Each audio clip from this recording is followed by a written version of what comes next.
disgusting cup holder. There it is. This is gonna be fun. So what are you doing, Chris? Someone doesn't make a Polymer solution. All right, it's the week before Gear Jammer, and we're gonna find out the hard way if we know how to buff or not, and we have no experience. So here we go. I don't think we should get the Miller Lite yet. What? Miller Lite's the key to success. It was our downfall last night. No, that was the lack of lighting. What do they say to do? I can't read out loud. You can't. So is that what you do? You buff it with a microfiber? After you buff it dry with a microfiber. Okay. This truck is gonna look proper for a truck show. Go ahead, Chris. Spray that chemical guy stuff in my wash bay. So Jake, what's your experience in detailing? None. Nothing? Nope. So I'm wondering about the wheels, as far as polishing them.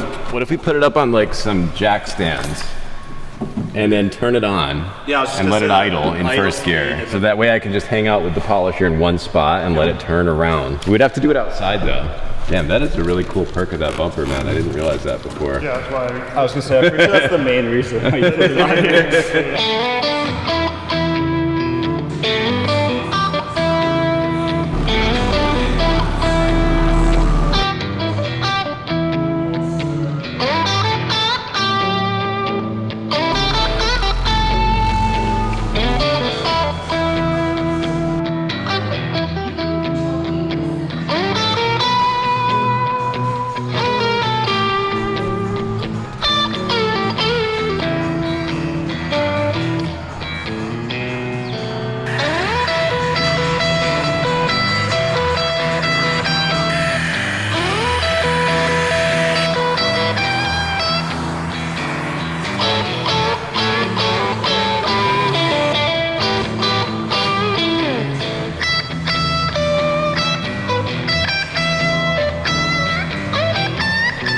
I'm gonna hit up the M-Shine cleaner on this stuff just to get some of this brake dust and oxidation out of them.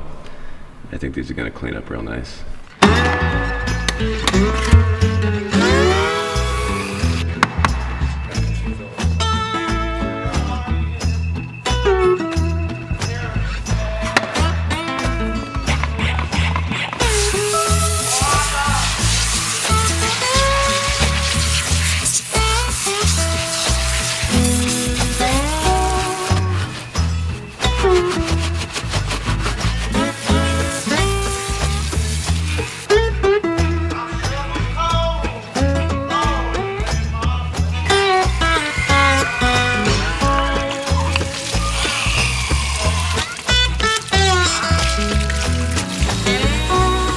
Dang, man, I'm really happy with this. When it's dry, that's when you really see it pop. Look at the difference. Wow. It's not bad for not having polished it yet, huh? Yeah. I mean, it's gonna make polishing a whole lot easier though. All that oxidation is right off of there. Yeah, it's only gonna take 20 minutes to do it. There is some scratches in here, so but the machine cutting will help pull that out. So with the wheels all cleaned up, I then got right to it with my buffing wheel, cutting the aluminum in just to get them all nice. I started with my Zephyr kit. I've got the multiple cutting wheels, the yellow, the purple, and the white wheel. So I was using the purple wheel to start, and the brown rouge, I believe, if I recall correctly. And that was working pretty good, although I could see that I wasn't really getting all of the surface scratches out. And that was not really what I was after. I kind of wanted to get these a little bit further. Once I got the barrel of the wheel cleaned out and buffed down, I then switched over to the white pad, which is the softest one. That's the, I guess you would call it the buffing pad, and the white rouge bar. So it was at this point that I started to notice I was kind of adding a lot of junk to it, and it didn't really seem to be working that great. So I decided that maybe I should reach out for a little bit of help, and it was at that moment that I decided to FaceTime with my buddy Big Pete 405. He's in Long Island. I'm looking at the area code. Yo, what's up, man? What up, Bob? You want to be on my YouTube channel? YouTube? Yeah. What'd you say? YouTube. That's amazing. I need your input. We're doing this set of fuel. What are they? Fuel forges. So we're getting ready for a truck show next weekend, and we're polishing it down. And we've got our Harbor Freight junk over here to spin, you know, for variable speed. And I got the Zephyr kit. I got the you know, the hard airway, the yellow. I got the medium one, the purple, and then the, you know, obviously the buffing one, the white one. But I was wondering, how would you tackle these as far as which rouge bar is what? Like, I've got the green, I got the brown, and I got the white rouge bar. Alright, so what I would do personally, yeah. I would put the harder yellow pad on that machine. Yep. Do it with the yellow pad. Okay. Once you do the whole wheel, switch to the purple pad with the same bar with the brown bar, and just go over and finish it like that. Okay, so I don't ever use the other bars. yeah, because I was having bad luck with the softest buffing one.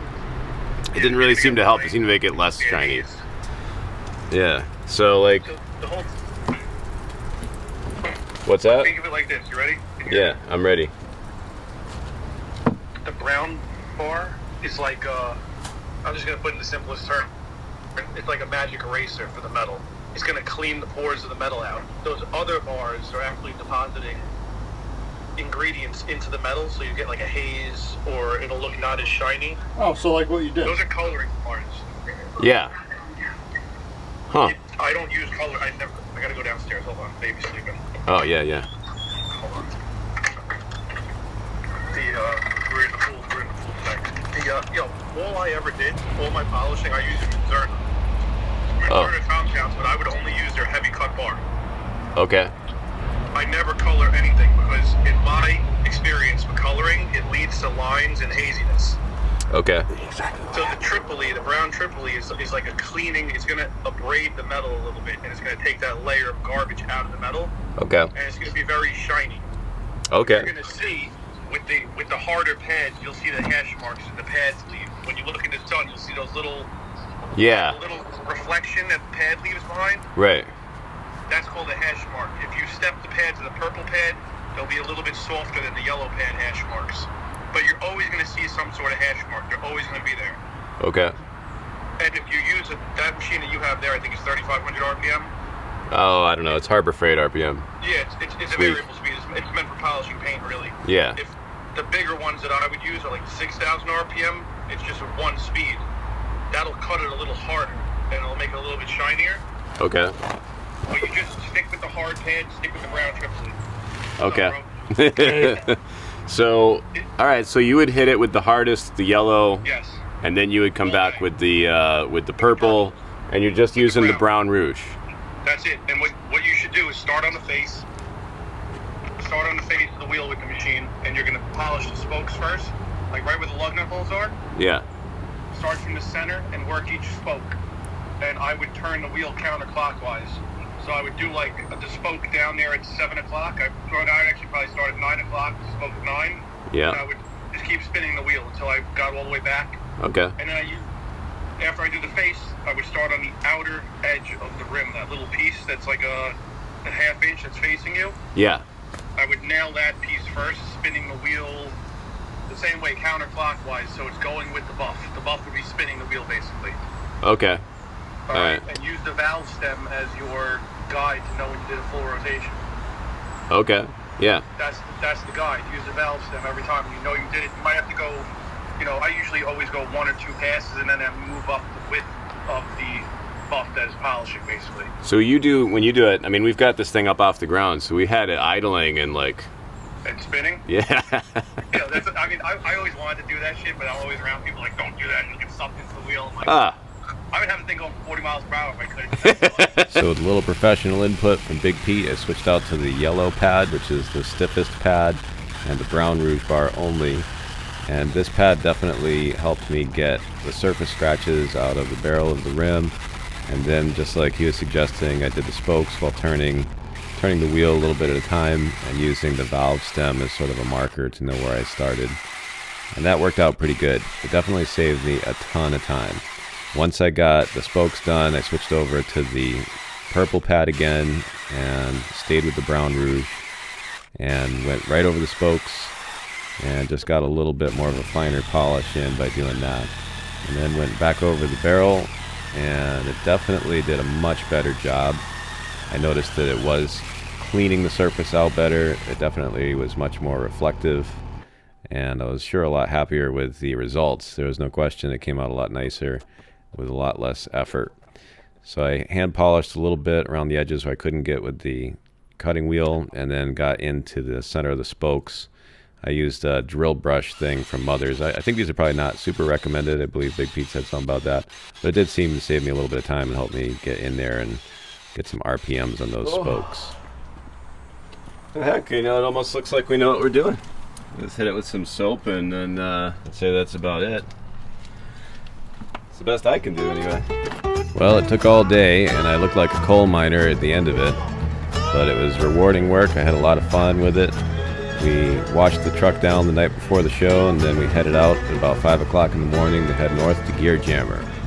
So that was a whole lot of fun to show off this truck while we were there. I didn't hear any complaints about the work we did, at least, you know, I don't know how close anybody looked, but it was certainly looking good from a distance. We set up our tent, we had a real nice time. Wait, don't get